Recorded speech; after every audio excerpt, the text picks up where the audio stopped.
Ladies and gentlemen, Raila Odinga presidential campaign yesterday issued a statement on the search of a presidential running mate. This is what they updated. For immediate release, Saturday, the 7th May of 2022, subject, update on the ongoing search for a presidential running mate. They are saying, yesterday, the panel perused 20 applications that had been received by the secretariat staff in this office and others sent via emails, and consequently shortlisted 7 persons to be considered for recommendations to the Azimio la Umoja One Kenya Alliance presidential candidate. After the release of the press statement reporting the progress of the work of the panel in this regard, the panel received various complaints from nominating constituent parties who said that their applications had not been considered and their candidates had been unfairly locked out. Mark that word, locked out. Upon inquiry into this matter this morning, the panel has established that there were applications that had been submitted to the secretariat and had unfortunately not been forwarded to the panel, as no such communications had been anticipated. They are saying the panel has considered the matter this afternoon and has reviewed the shortlist made yesterday. The new list of shortlisted candidates is as follows. Number 1, there is Stephen Kalonzo Musyoka, nominated by Wiper Party. There is Sabina Chege, nominated by Jubilee Party. So interestingly, Stephen Kalonzo Musyoka is number 1, while they have always insisted that Stephen Kalonzo Musyoka will not participate in this process. But Wiper Party has actually nominated Stephen Kalonzo Musyoka. Then there is number 2, Sabina Chege, nominated by Jubilee Party. There is Martha Wangari Karua, nominated by Ford Kenya. Then there is Peter Kenneth, again nominated by Jubilee. Then there is Gideon Kipsiele Moi, nominated by KANU, interesting. Then there is Ali Hassan Joho, nominated by ODM. Then there is Stephen Kipyegen Tarus, National Liberal Party. Then there is Peter Munya, another interesting inclusion into the list of PNU. Then there is Wycliffe Oparanya of ODM. There is Charity Kalikungilu of NAC and Lee Kinyanjui of Ubuntu. In total, we have 1, 2, 3, 4, 5, 6, 7, 8, 9, 10, 11. 11 applicants. Now, based on my own observation, I want to assure you that the person who is going to be nominated out of this list is none other than Martha Karua. And I'm going to give my justification. And they are continuing. In today's meeting, the panel has established the criteria and modalities that will be used to evaluate the applications that have been submitted and to determine the best 3 candidates whose names shall be submitted in order of priority to the Azimio la Umoja One Kenya presidential candidate. Further, the panel has in its meeting today resolved to engage the candidates on the 9th and 10th of May 2022 on their applications. The panel shall conclude its work by the end of the business on Tuesday. So on Tuesday 10th, the panel shall have concluded their job and submitted the names. So basically, in my thinking, I think they're going to submit the names of either 2 or 3 individuals. But what are they looking at, or what are they looking for? Let me just go back to the initial statement, which was released also earlier on 1st of May. And on this, it was on selection and vetting of potential running mate. I'm not going to go through the entire document. I'm just going to go to what they were looking for. All the potential candidates that will be considered will be eminent Kenyans with demonstrated record of public leadership and service. They must meet the following qualification. Let us go through the qualifications which they must meet. Number one, fidelity to the Constitution of Kenya with a particular emphasis on the qualification for nomination of a deputy president, which means for you to be considered, you must be qualified to be nominated as a deputy president, which is part and parcel of our constitution. And I think all these gentlemen and ladies qualify. Number two, demonstrate in words and deeds that nomination to the higher office of the deputy president of the Republic of Kenya is a public trust to be exercised in a manner that, number one, demonstrates respect for the people. B, bring honor to the nation and dignity to the office, promote public confidence in the integrity to the office, and demonstrate the values that nomination to the office is a responsibility to serve the people. And they are saying, in addition to the eligible candidates must demonstrate in words and deeds fidelity to the following guiding principles of leadership and integrity. Number one, personal integrity in public and private life. So Songo cannot qualify this because of his private life. They're saying objectivity and impartiality in decision making and in ensuring that decisions are not influenced by nepotism, favoritism, or improper motives and corrupt practices. So basically here, those who are corrupt, those others people cannot. They are saying selfless service based solely on the public interest, demonstrated by honesty in execution of public duties and declaration of any personal interest. They are also saying number D, accountability to the public for decisions and actions, and E, discipline and commitment. So those are the conditions they are saying must be met. But in my own view, I want to narrow down this list to 3 people. Let me knock out the ODM candidates. Let me knock out Joho. Let me knock out Oparanya, because Raila Odinga is already a presidential candidate. I don't think ODM will get a chance there. Also, let me knock out Kanu, because Gideon Moi had actually recommended Stephen Kalonzo Musyoka, but Kanu, in a strategic move, which I can explain in another video, decided to bring in the name of Gideon Moi. So I want to knock out Moi. Lee Kinyanjui, maybe still in the rest, but I want to leave 3 people in this list. The first person I want to leave is Stephen Kalonzo Musyoka because of the kind of effort he's making. Uhuru and Raila might actually decide to surprise Kenyans by nominating Stephen Kalonzo Musyoka. But based on the way he has behaved, I don't think Raila Odinga and this team will be willing to go his way because, for example, he disregarded this team, and this is the team which is going to select.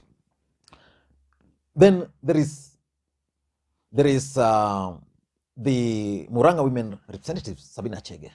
Sabina Chege is ticking almost all the boxes. When you talk of, because these guys were looking at someone from Muranga, she takes that. Women, loyalty, likability, she's liked by most Kenyans, the youthful face, all the ticks. Then there is Martha Karua. So in my view, this panel, if they were to submit 3 names, those are the names they are likely to submit. But after further scrutiny, I tend to think that the name of Martha Karua is likely to be the one which will eventually be chosen as Raila Odinga's running mate. So in this video, I want to explain to you why personally I strongly believe that this panel will definitely choose Martha Karua. Before we do that, if you're watching this channel for the first time, please take a second or 2 and click that subscribe button, so that next time we produce a video like this, YouTube will automatically notify you. And to the subscribers, I want to continue. Thank you guys for your continued support, because without that support, the channel cannot be where it is. Now, the first question is, what is politics? And what are some of the constants in politics? There are 2 constants in politics. The first constant in politics is normally interest. If the interests are converging, enemies can always work together. If you look at the history of Martha Karua and President Uhuru Kenyatta, these guys have always been apart. But now their interest is converging, so Uhuru can easily support Karua. You look at the interest of Martha Karua and Uhuru and Raila Odinga. In most cases, after Kibaki became the president, Raila Odinga and his supporters believe strongly that it's Martha Karua who actually made sure that Raila Odinga never became the president. But their interest is converging in this particular election. And then there's also the act of betrayal. If you look at Uhuru Karua, Raila Karua, they've always betrayed each other at one point or the other. So those are part of politics. But why do I believe that Martha Karua is likely to be nominated? Let us now sit down. Number one reason why I think Martha Karua can actually be chosen is the Kenyatta family politics in the larger Mount Kenya region. You know, if you talk to majority of the people of the larger Mount Kenya region, they'll tell you that Uhuru Kenyatta has really failed them. I don't know why, but they voted for this guy. And they're like, they don't have much problem with Uhuru Kenyatta. But what they don't want is someone from the larger Mount Kenya region appearing as a project of Uhuru Kenyatta. So if, for example, Peter Kenneth were to be nominated as Raila Odinga's running mate, majority of the Kikuyu nation will view Peter Kenneth, for example, as a project of Uhuru Kenyatta. Peter Munya is okay because Peter Munya will not concentrate on Mount Kenya West. But again, he will be viewed as a project of Uhuru Kenyatta. Martha Karua has this independent mind. So the people of the larger Mount Kenya region will not view Martha Karua, in my view, as a project of Uhuru Kenyatta. That's the honest truth. So most people from the larger Mount Kenya region will embrace Martha Karua because they'll view Martha Karua as a break from the Kenyatta. And that's something, when I was in Arabia, I spoke to so many people, and that's what they were telling me. And I was also surprised because I thought Martha Karua is not that loved. And you can also tell based on the reaction how goons are being organized against Martha Karua in the larger Mount Kenya region, which means she's the one who is being embraced by the people there. So that's number one. Number two, I also tend to think that Raila Odinga and Uhuru Kenyatta would want a kind of reform-oriented ticket, which will be complete departure from William Samoei Arap Ruto's ticket. Let's say Ruto goes for Ndindi Nyoro, or let's say Ruto goes for Rigathi Gachagua, or let's say Ruto goes for Mudavadi. You know, if he goes for Mudavadi, they can be easily bundled as KANU guys. You know, if he goes for Rigathi, that ticket can be, I mean, I don't know how credible it will be. If he goes for Ndindi Nyoro, maybe Ndindi Nyoro would break it a bit. But the truth of the matter is that Raila Odinga and Martha Karua fought for the liberation of this country. So the ticket can be easily sold as a reformist ticket. It can be used as a case study. It can be used to explain the success in Kibaki's government, because Kibaki was a reformer who took control of government. When Uhuru and Ruto came back, they were remnants from KANU. And we saw how the economy went down. So Raila and Karua coming back would be kind of a semblance of Kibaki era. So these guys would want someone who will bring that reform credentials. If, for example, Raila were to be paired with Stephen Kalonzo Musyoka, what would be the reform credentials? Kalonzo Musyoka was born, bred, and brought up in KANU. So therefore, the reform credentials can actually be zero. So in my view, I tend to think that Karua will take that reform credential card. Now, number three is the women card. The truth of the matter, and this is something which is obvious, is that William Ruto is now appealing more to the youths. So to counter the youths, Raila Odinga would need a woman card. The best woman card to counter Ruto's appeal to the youth would have been Sabina Chege. But the women of this country have endorsed fully the candidature of Martha Karua. So Martha Karua coming in to Raila Odinga's running mate, coming in as Raila Odinga's running mate, would actually persuade more women to support Martha Karua and to support that ticket, because the youths are likely to go, most of them are likely to go with Ruto. So if the youths will go with Ruto, then women will now rally around Martha Karua. And that's the card, so that it counters the youth.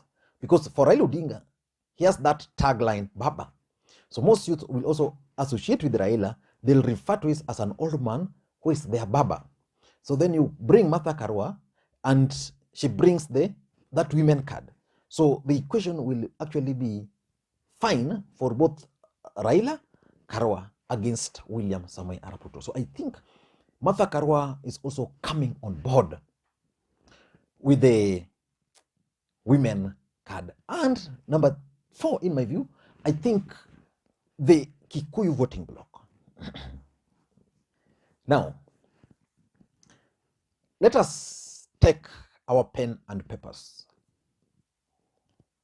and figure out if Raila Odinga were to get 40% of the votes from the larger Mount Kenya region, and say another 30% from Ukambani voting bloc.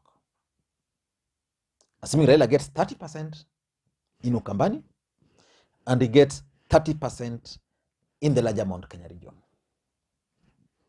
So if he gets 30% in Ukambani, it means he's going to lose 70% of Ukambani. So assuming Raila Odinga is going to lose 70% of Ukambani, but get 30%, I mean, let's say Raila Odinga is going to get 30% of Ukambani, but going to get 40% in Mount Kenya because of the choice of Martha Karua. How are those figures? Those figures are enough to cancel the votes from the Ukambani region. That is the thinking. So Martha Karua will fit that. She will bring the Mount Kenya voting bloc to Raila Amolo Odinga. And lastly, why Martha Karua is likely to be chosen is that there's the need to bring the memory of Mwai Kibaki's economic model. Who were the key players during Kibaki era or Kibaki regime? You will talk of Professor Nyang' Nyong'o, who is in Azimio, running in Kisumu as a governor. You will talk of the Meru governor, Kireti Murungi. You will talk of Raila Odinga. You will talk of Martha Karua. You will talk of Charity Ngilu in Kitui. You will talk of Najib Balala, who is likely to be a cabinet minister. You know, so that memory of Kibaki, the NAC dream, it can actually be revived by Raila Odinga Martha Karua ticket. I don't know what you think. That's my take. Thank you guys, and please may you have a good day. Bye-bye.